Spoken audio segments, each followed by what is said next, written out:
चंद्रमोहन कुमार बड़ी खबर दे रहे हैं। बिहार में एक बार फिर बीजेपी जेडीयू गठबंधन की सरकार बनने जा रही है। लालू यादव के बेटे तेजस्वी यादव पर लगे भ्रष्टाचार के आरोपों के बाद बीती शाम नीतीश कुमार ने बिहार के मुख्यमंत्री के पद से इस्तीफा दे दिया, तो देर रात बीजेपी के साथ गठबंधन की सरकार बनाने का दावा भी पेश कर दिया।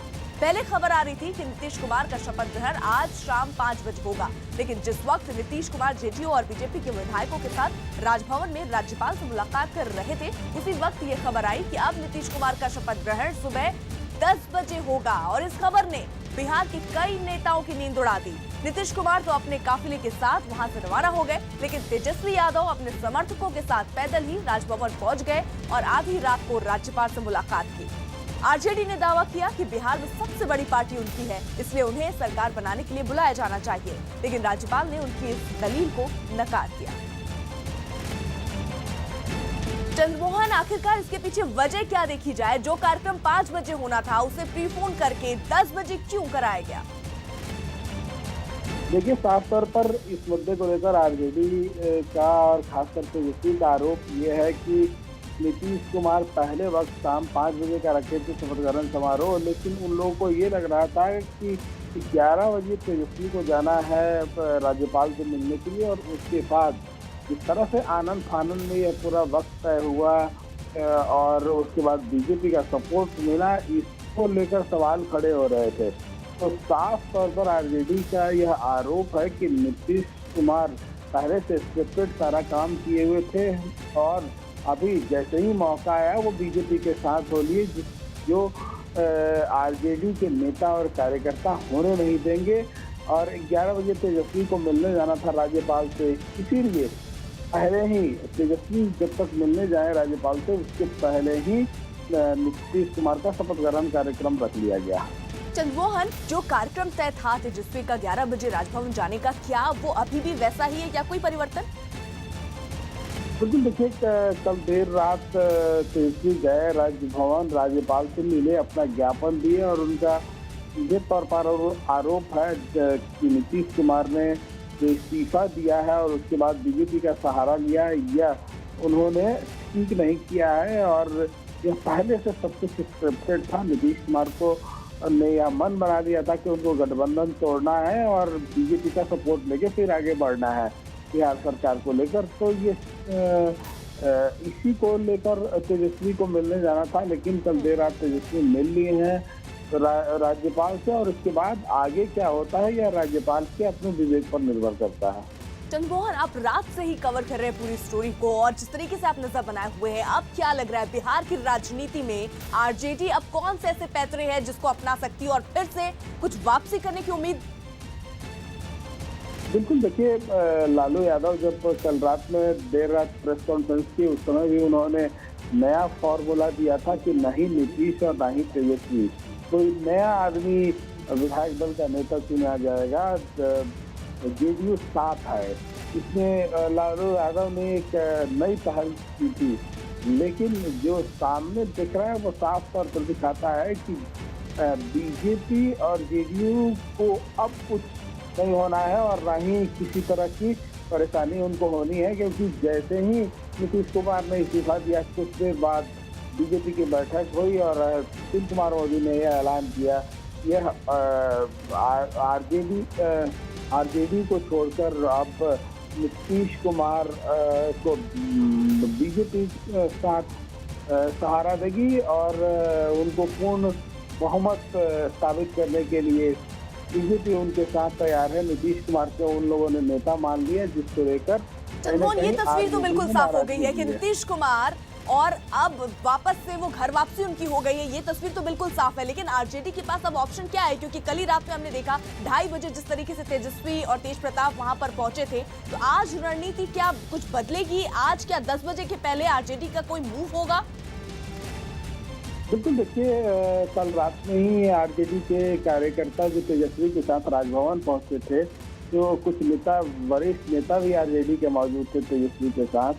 हो सकता है कि आज 9 बजे के बाद उनका धरना हो कहीं पे और कई जगह रेल चक्का जाम करने के भी कार्यक्रम है, लेकिन वो अभी तक साफ नहीं हो पाया है। पर इतना जरूर है कि पटना में आज धरने का आयोजन हो सकता है नीतीश कुमार के खिलाफ, और ये भी जी। हो सकता है कि सैकड़ों की संख्या देखना में होगा। और ये कार्यकर्ता सड़क चंद्रमोहन पर भी बेहद हैं। दिलचस्प रहने वाला है। ये 10 बजे का जो वक्त है जब मुख्यमंत्री पद की वापस से शपथ लेंगे नीतीश कुमार, देखना होगा कि आरजेडी इस बीच और क्या कर पाती है। अब बहुत बहुत शुक्रिया, आप नजर बनाए रखिए। बीती रात अगर बताएं तो राजभवन में जेडीयू और बीजेपी के विधायकों की राज्यपाल से एक लंबी बैठक चली, जिसमें जेडीयू बीजेपी गठबंधन ने सरकार बनाने का दावा पेश किया। और बैठक से बाहर निकलने के बाद बिहार में बीजेपी के कद्दावर नेता सुशील कुमार मोदी ने गठबंधन के पास पूर्ण बहुमत का भी दावा किया है। हम लोगों ने 132 विधायकों के समर्थन का पत्र उनको सौंपा है, जिसमें जनता दल यू, बीजेपी, राष्ट्रीय लोक समता पार्टी, लोक जनशक्ति पार्टी और हम, और 2 निर्दलीय 132 विधायकों के समर्थन का पत्र हम लोगों ने समर्पित किया है। और माननीय राज्यपाल ने मुख्यमंत्री जी को शपथ ग्रहण के लिए आमंत्रित किया है। दिन में 10 बजे राजेंद्र मंडप के हॉल में शपथ ग्रहण का कार्यक्रम संपन्न होगा। वही बिहार बीजेपी के अध्यक्ष नित्यानंद राय ने आरजेडी की उस बात को गलत बताया जिसमें उन्होंने अपने पास बहुमत होने का दावा किया था। 2 लोग शपथ लेंगे, मुख्यमंत्री जी श्री नीतीश कुमार जी, उप मुख्यमंत्री श्री सुशील कुमार मोदी। इतना हम जरूर जानते हैं कि पहला दावा करने वाले हम लोग हैं, और बिल्कुल 131 विधायकों का समर्थन हम लोगों ने दिया है। तो बिहार की राजनीति में कल दिन से शुरू हुआ सियासी घमासान देर रात अपने चरम पर पहुंचा, जब तेजस्वी यादव और तेज प्रताप यादव ने आरजेडी विधायकों के साथ राजभवन की ओर मार्च किया। इस मार्च में आरजेडी विधायकों के साथ कई कार्यकर्ता भी शामिल थे और सभी इंकलाब जिंदाबाद के नारे लगा रहे थे। इस दौरान मार्च की अगुवाई कर रहे तेजस्वी यादव ने नीतीश कुमार पर लोकतंत्र की हत्या का आरोप लगाते हुए राज्यपाल से उन्हें सरकार बनाने के लिए आमंत्रित करने की बात कही। पहले ही 10 बजे कैसे इन्हें शपथ के लिए बुलाया जा सकता है? तो ये अन्याय है। बात नहीं मानेंगे तो क्या करें? जदयू विधायकों को कैद करके रखा गया है और तमाम माले के लोग, कांग्रेस के लोग, आरजेडी और जदयू के तमाम अधिकांश विधायक हम लोगों के साथ हैं और जबरदस्ती सीएम आवास में हम लोगों को कैद करके रखा गया है। तो बिहार की जनता देख रही है, ये हम लोगों के साथ सामाजिक न्याय की जनता के साथ, जनता के साथ अन्याय, ये हमारा अधिकार है। सिंगल लार्जेस्ट पार्टी होने के नाते सभी को सबसे पहले नोटिफिकेशन मिलना चाहिए। नीतीश कुमार आरएसएस के गोदी में बैठ करके जो तमाशा कर रहा है, दंगाइयों के साथ बैठे पूरा बिहार की जनता ने जो माइंडेड दिया उनके साथ विश्वासघात हुआ। ये परंपरा रही है, संविधान और परंपरा है कि राज्यपाल ऐसी परिस्थिति में सदन में सबसे बड़ी पार्टी को आमंत्रित करेंगे। राष्ट्रीय जनता दल को राज्यपाल जी ने 11 बजे का समय दिया और 2 बजे शपथ ग्रहण। और इसके बाद ये सभी लोग राजभवन पहुंचे, जहां तेजस्वी और तेज प्रताप समेत आरजेडी के 5 विधायकों ने राज्यपाल केसरीनाथ त्रिपाठी से मुलाकात की। हालांकि इन लोगों ने राज्यपाल से मांग की कि विधानसभा में सबसे बड़ा जो दल है उस हमारा दल होने के नाते उन्हें सरकार बनाने के लिए बुलाया जाए, लेकिन राज्यपाल ने उनकी इस मांग को नकार दिया। इसके बाद राजभवन से बाहर निकले तेजस्वी यादव ने अपनी भड़ास नीतीश कुमार पर निकाली। ये तेजस्वी तो एक बहाना था, बीजेपी के साथ इनको जाना था और लगातार इन्होंने बिहार की महान जनता, पिछड़े वर्ग, अति पिछड़ा समाज, दलित, महादलित, अल्पसंख्यकों को इन्होंने धोखा देने का काम किया है। आज जो तमाम जो वोटर, जिन लोगों ने वोट देने का काम किया था महागठबंधन को, आज वो उस पे क्या बीत रही होगी, ये नीतीश कुमार जी को सोचने की आवश्यकता है। एक नौजवान, 28 साल का नौजवान जो सामाजिक न्याय, धर्मनिरपेक्षता, भारत की एकता, भाईचारा की बात कर रहा है, उनसे ये लोग भयभीत हो गए। लालू जी से तो डरते थे, एक हमसे भी भयभीत होने का काम किए। अगर आप अपने चरित्र को और अपने आप को ईमानदार बोलते हैं तो आप में अगर हिम्मत है तो आप फिर से चुनाव करो। फिर से अगर हिम्मत है नीतीश कुमार जी और बीजेपी के लोगों में तो चुनाव कराए, पता चल जाएगा, दूध का दूध और पानी का पानी हो जाएगा। अब आपको बीती रात को राजभवन पर हुए घटनाक्रम की 2 तस्वीरें से समझाने की कोशिश करते हैं। पहली तस्वीर नीतीश कुमार के काफिले की है, जब रात करीब 11:55 पर वो जेडीयू और बीजेपी के विधायकों के साथ राजभवन पहुंचे और 1 घंटे से भी ज्यादा वक्त तक राज्यपाल केसरीनाथ त्रिपाठी से मुलाकात की। दूसरी तस्वीर में जो भीड़ दिख रही है वो रात करीब 2 बजे की है, जब तेजस्वी यादव और तेज प्रताप यादव की अगुवाई में आरजेडी के जो विधायक है, जो कार्यकर्ता है, उन्होंने राजभवन की ओर मार्च किया। बिहार में जारी सियासी उठापटक के बीच लालू यादव ने नीतीश कुमार को ट्वीट के जरिए चुनाव लड़ने की चुनौती दी। ट्वीट करके उन्होंने लिखा कि नैतिकता और भ्रष्टाचार की दुहाई देने वाले नीतीश को चुनाव में आना चाहिए, पता लग जाएगा जनता भ्रष्टाचार और नैतिकता की लड़ाई में कितना उनके साथ है। वहीं बीती रात जिस वक्त राजभवन में जेडीयू और बीजेपी के विधायकों की राज्यपाल से बैठक चल रही थी, उस वक्त तेजस्वी यादव एक के बाद एक ट्वीट किए जा रहे थे। एक ट्वीट में तेजस्वी ने लिखा कि नीतीश जी, अगर आपको अपनी नैतिकता और ईमानदारी पर विश्वास है तो फिर आपने जेडीयू के विधायकों को अपने घर में कैद करके क्यों रखा है? उन्हें आजाद कीजिए तो अपने नैतिक मूल्यों के बारे में आपको पता चल जाएगा। वहीं जब तेजस्वी यादव को इस बात की खबर मिली कि नीतीश कुमार का शपथ ग्रहण शाम 5 बजे की जगह सुबह 10 बजे कर दिया गया है, तो उन्होंने एक ट्वीट के जरिए नीतीश कुमार पर चुटकी ली। तेजस्वी ने ट्वीट करके लिखा, राज्यपाल ने हमें सुबह 11 बजे का समय दिया और अब अचानक एनडीए का शपथ ग्रहण समारोह सुबह 10 बजे कर दिया गया। इतनी जल्दी क्यों है मिस्टर ईमानदार और नैतिक?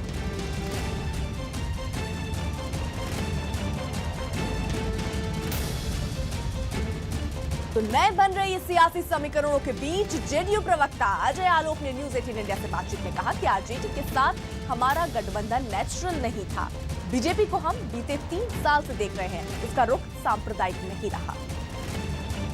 राजनीतिक व्यथा से व्यथित हैं वो, आज इनको समझ में आ रहा है। 2 वर्षों से सरकार में साथ में थे तब समझ में नहीं आया। 1991 का मामला है ये, और कोई आपराधिक मामला नहीं है, इस पर ऑलरेडी ट्रायल भी नहीं चल रहा है, सब कुछ चल रहा है, इसमें क्या दिक्कत है? यहाँ पे तो करप्शन की बात हो रही थी ना, यहाँ पर तो मुद्दा डिफरेंट था, लेकिन उसको इससे वो कोरिलेट करना चाहते हैं ताकि अपना डिफेंस निकाल सकें। बिहार की जनता इतनी बेवकूफ़ नहीं है। बीते रोज सियासी उठापटक के बीच केवल 3 घंटे में ही बिहार में महागठबंधन का खात्मा हो गया। बिहार का ये हाई वोल्टेज सियासी ड्रामा शाम को शुरू हुआ जब 6 बजे जेडीयू विधायक दल की बैठक के बीच से खबर आई कि नीतीश इस्तीफा दे सकते हैं। ठीक 6:30 बजे नीतीश कुमार ने राजभवन पहुंचकर मुख्यमंत्री पद से इस्तीफा दिया और गठबंधन टूटने के लिए लालू यादव पर ठीकरा फोड़ा। 7 बजे बीजेपी के विधायकों की बैठक शुरू हो गई, जिसमें सियासी उठापटक पर चर्चा हो रही थी। दिल्ली में भी 7:30 बजे बीजेपी संसदीय बोर्ड की बैठक में बिहार पर चर्चा हो रही थी और इस बीच दिल्ली और पटना से एक साथ बीजेपी का बयान आया कि बीजेपी बिहार में मध्यावधि चुनाव के पक्ष में नहीं है, जिससे सीधा संकेत मिला कि बीजेपी नीतीश को समर्थन दे सकती है। 9 बजे सुशील मोदी ने ऐलान कर दिया कि बीजेपी नीतीश कुमार को सरकार बनाने के लिए समर्थन देगी। केवल 10 मिनट बाद तस्वीर और साफ हो गई जब नीतीश और सुशील मोदी फोन पर बात कर चुके थे और सुशील मोदी ने साफ ये कर दिया कि बीजेपी सरकार में शामिल होगी। 9:30 बजे नीतीश कुमार के घर पर बीजेपी और जेडीयू के विधायकों का पहुंचना शुरू हो गया और सुशील मोदी ने दावा किया कि समर्थन देने की सारी औपचारिकताएं पूरी कर ली गई हैं। सरकार की रूपरेखा पर चर्चा विधायक दल की बैठक में होगी। लेकिन इस पूरे घटनाक्रम की नींव कल सुबह से ही पड़नी शुरू हो गई थी। आपको एक बार तफसील से बताते हैं कि बिहार में महागठबंधन की टूटने की जो कवायद रही वो कल कहां से शुरू हुई। कल सुबह 9 बजे महागठबंधन के विधायकों ने साझा बैठक से इनकार किया। सुबह 10 बजे का वक्त था जब लालू से मिलकर शिवानंद तिवारी ने नीतीश पर कड़ा प्रहार किया और सुबह 10:15 पर राज्यपाल केसरीनाथ त्रिपाठी ने कोलकाता दौरा रद्द भी किया। सुबह 10:30 पर नीतीश कुमार का करगिल चौक जाने का कार्यक्रम रद्द हुआ। दोपहर 12 बजे राबड़ी देवी के घर पर आरजेडी विधानमंडल दल की बैठक हुई। दोपहर 2:10 पर लालू यादव ने तेजस्वी के इस्तीफे से इनकार किया। 2:20 पर लालू का रांची जाने का कार्यक्रम रद्द हुआ। 2:22 पर तेजस्वी ने खुद का बचाव करते हुए इस्तीफे से इनकार किया। शाम 5 बजे जेडीयू विधानमंडल दल की सीएम आवास पर बैठक हुई। शाम 6:11 पर नीतीश कुमार के राजभवन जाने की खबर आई। 6:45 पर नीतीश कुमार ने राज्यपाल को इस्तीफा सौंपा। शाम 7:10 पर बीजेपी विधानमंडल दल की बैठक हुई। 7:15 पर नीतीश कुमार ने मीडिया से बातचीत की। 7:30 पर पीएम मोदी ने नीतीश कुमार को बधाई दे दी। 7:48 पर लालू ने अपनी सफाई पेश करते हुए नीतीश पर पलटवार किया। रात 8:15 पर बीजेपी ने नीतीश के समर्थन का ऐलान किया और रात 9:30 पर बीजेपी विधायक नीतीश से मिलने भी पहुंच गए। तो नीतीश कुमार आज एक बार फिर बिहार के मुख्यमंत्री पद की शपथ लेंगे। ये छठा मौका है जब नीतीश बिहार के सीएम की गद्दी संभालेंगे। नीतीश कुमार पहली बार 20 मार्च 2000 को 7 दिन के लिए मुख्यमंत्री बने थे। दूसरी बार 24 नवंबर 2005 को चुनाव जीतकर एनडीए के साथ उन्होंने सरकार बनाई। दूसरी बार 26 नवंबर 2010 को फिर से चुनाव जीतकर सरकार बनाई। चौथी बार 22 फरवरी 2015 अपनी ही पार्टी के जीतन राम मांझी को हटाकर सीएम बने। पांचवी बार 21 नवंबर 2015 को महागठबंधन सरकार के सीएम बने और छठी बार आज यानी 27 अगस्त 2017 को एनडीए सरकार के सीएम बनेंगे। तो नीतीश कुमार को बिना शर्त समर्थन का ऐलान करने के साथ ही बीजेपी विधायकों के उनके सरकारी आवास पर पहुंचने का जो सिलसिला है वो भी शुरू हो गया है। सभी विधायकों ने एनडीए की सरकार बनने पर खुशी जताई।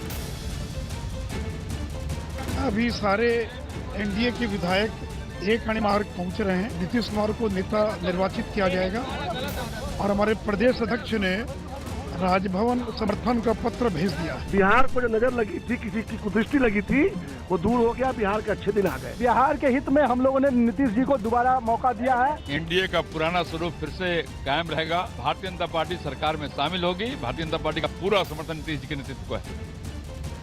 और इस बीच एनडीए के सहयोगी जीतन राम मांझी ने कहा कि नीतीश ने इस्तीफा देने में देरी कर दी। जिस दिन तेजस्वी ने इस्तीफा नहीं देने की बात कही थी उसी दिन उन्हें बर्खास्त कर देना चाहिए था। जिस दिन तेजस्वी प्रसाद ने कहा कि हम इस्तीफा नहीं देंगे, दूसरा दिन लेजिस्लेटिव पार्टी ने कहा कि हम तेजस्वी इस्तीफा नहीं दें और अंतोदगत्वा लालू यादव ने कह दिया कि इस्तीफा नहीं होगी, उसी दिन इनको या तो उनको तेजस्वी को बर्खास्त करना चाहिए था और अगर उतना दम इनमें नहीं था तो जो काम आज किए उसी दिन इनको कर देना चाहिए था, एक सप्ताह पहले। तो बीते रोज बिहार की सियासत में जो सियासी घमासान मचा उसे हवा दी नीतीश कुमार के इस्तीफे ने। अपने इस्तीफे के बाद नीतीश कुमार ने कहा कि मौजूदा हालात में उनके लिए सरकार चलाना मुमकिन नहीं है। तो आरजेडी प्रमुख लालू यादव ने उन पर बीजेपी से साठगांठ के आरोप लगा दिए। अरे भाई अब क्या होगा, अब इसके लिए सब आगे ना आप देखते रहिए। जो बिहार के हित में होगा हम वो जरूर फैसला लेंगे। वो मूल सिद्धांत है, उसके साथ कोई समझौता करना मेरे लिए संभव नहीं है। नीतीश कुमार ने कहा था कि हम मिट्टी में मिल जाएंगे लेकिन भाजपा से हाथ नहीं मिलाएंगे। संघ मुक्त भारत बनाना चाहते हैं। नीतीश कुमार ने अपने इस्तीफे को अंतरात्मा की आवाज बताया। तो लालू यादव ने नीतीश के ऊपर गंभीर आरोप लगा दिए। मेरे जैसे व्यक्ति के लिए इस सरकार का चलाना संभव नहीं है, इसलिए मैंने त्याग पत्र दे दिया। मर्डर केस का आर्म्स एक्ट का अव्वल मुद्दाले है और उसके खिलाफ संज्ञान लिया जा चुका है। तेजस्वी पर तक कुछ बात का अता पता भी नहीं है। नीतीश ने गठबंधन टूटने की वजह जेडीयू को बताया। तो लालू यादव ने नीतीश से कहा कि अगर वो सरकार नहीं चला सकते तो किसी और को सत्ता दी जा सकती है। कई तरह की कठिनाइयों को हम झेलते रहे, वो एक अलग बात है, लेकिन हमने हमेशा ध्यान रखा कि विकास हो, लोगों की हम खिदमत करें, वो करते रहे। लेकिन अब पूरा का पूरा परिदृश्य बदल गया, अब पूरा का पूरा डिस्कोर्स बदल गया। तो ऐसी परिस्थिति में इस सरकार का नेतृत्व करना मेरे लिए संभव नहीं था। सब आरजेडी के एमएलए और समूचा जेडीयू के एमएलए और कांग्रेस के एमएलए बैठ के नया नेता चुने, नया नेता चुन के नई सरकार आप बनाइए। लेकिन हमको संदेह है क्योंकि आपका सौदा हो चुका है।